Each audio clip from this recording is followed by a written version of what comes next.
Hello, folks. Jabba Pop here. 8/4/2013. Another evening of Jabba Evening News. Soul-crushing, heart-wrenching stuff to make you want to vomit. Autistic man kept in non-sex dungeon by mother. Strange things are afoot at the Little Abner trailer park.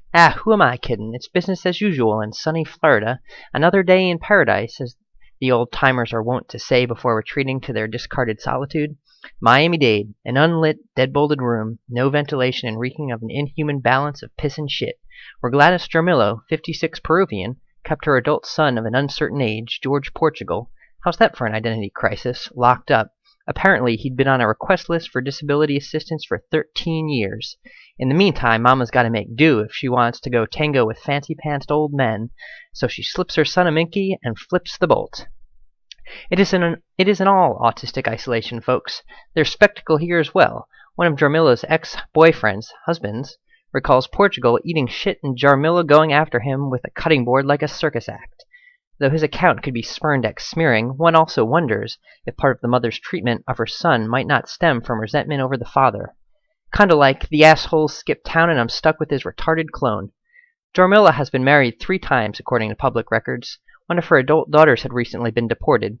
Law enforcement ostensibly is putting all their efforts into researching if these folks can't be deported as well. It's always easier to brush disease under a rug and send that rug as a gift to a Latin American country than it is to disinfect the systemic corruption that constitutes the 1% of bacteria which Lysol does not kill.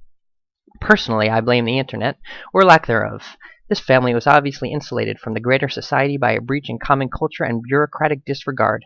There are whole pockets of people who live like this, lost to the world, without a concept of inhuman absurdity which we internet denizens take for granted by gawking at on a daily basis. They have nothing to rely on but symbiotic decay.